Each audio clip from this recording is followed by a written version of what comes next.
How many of you, when you were kids, if a train was coming by, you try to get near it, run by it, watch it, maybe count the number of cars on the train? How many used to do that when you were a little kid? Now you're on the way to work, a train comes, frickin' train. I'll give you a clue, the train didn't change. But if every time you stay playful, it'll get better and better. And pretty soon, the very sound that irritated you will put a smile on your face. How many of you have something in your environment, a person or a situation that they come in and it pisses you off or it annoys you? So what do you do when you have an environment, something in the environment that triggers people? You have to change what those triggers do to you. One of those tools is understanding the power of priming. This is something I do every single day. So I don't hope that I'm going to show up as my best. I prime. Especially days when you're exhausted or tired or hurting or whatever the case may be, it's even more important, but it's important every day. Now, priming is a psychological principle. It's not a new principle, but most people don't apply it. Most people who apply it are advertisers and marketers, and most individuals don't apply it to themselves. Priming is this idea that you think your thoughts are your thoughts, and they can be, but they rarely are. They're usually primed by something going on in the environment. And if you learn to prime yourself, you won't be at the mercy of other people who may not have your best interests in mind or may not even know what they're doing. They're just priming you.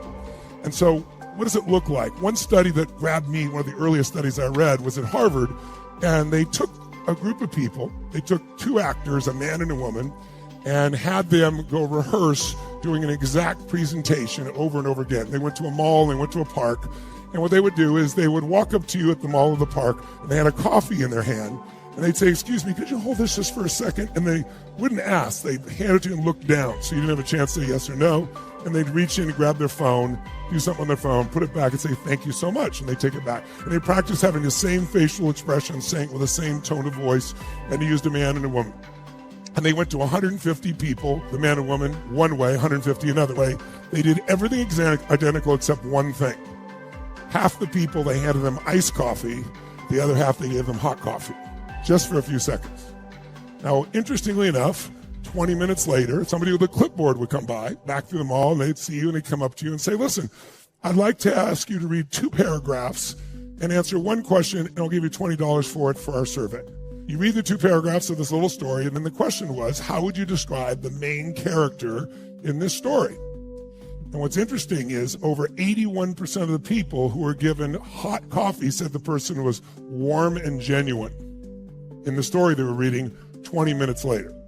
The ones who were giving iced coffee, 80%, only a 1% difference variable, natural variability, 80% said the person was cold and calculating and uncaring.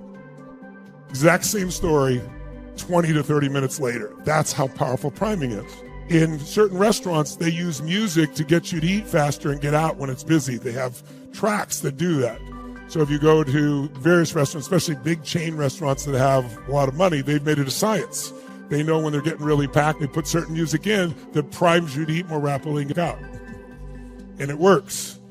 There are places where you go buy wines and they'll play certain music. They'll play Italian music and 70% of the people will buy an Italian wine. These are unconscious tools of influence. So there's no question priming's real. The question is, are you being primed or are you doing the priming?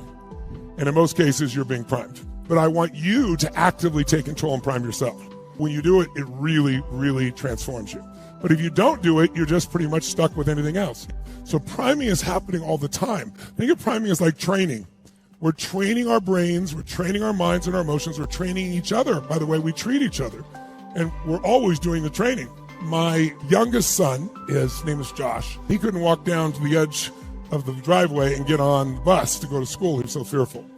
And then one day he came home and he had a whole different countenance about him. He was really playful. And then I met his friend. He met a dear friend who was 2 doors down. They're still best friends today, 30 years later, 35 years later.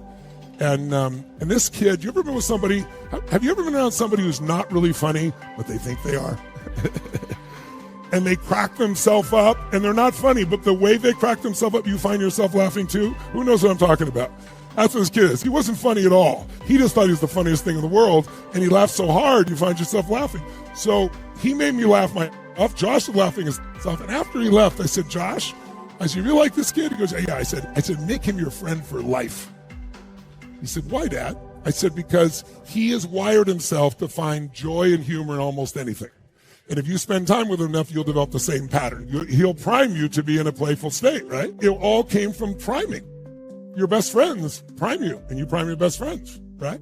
I can remember one time my daughter was, I think she was just turning 16, and she fell in love with this kid. He played football. He was in college. And my daughter, one night, he showed up like 45 minutes late. I mean, she was so angry and so pissed off and thrashed him verbally. I heard it from 2-3 rooms down. I didn't say anything the first time. And then a couple days later, a similar thing happened. Instead of saying, hey, I miss you, or I love you, I know you must have been engaged. He was playing football, but practice went long. Instead of doing that, you're teaching him that you equal pain. You are training him. You are priming him. Instead of priming him to feel love from you, like when you do see him, you're sharing your love for him or your appreciation for him or your gratitude for him. I said, the fact he's not here, you can find out why, but he's not trying to harm you. Part of his understanding that we have tremendous power to influence each other.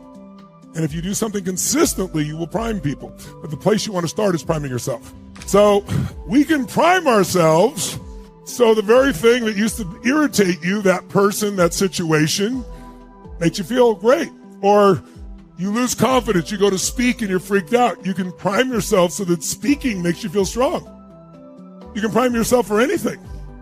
You do not have to wait and wonder or hope or react to your old conditioning.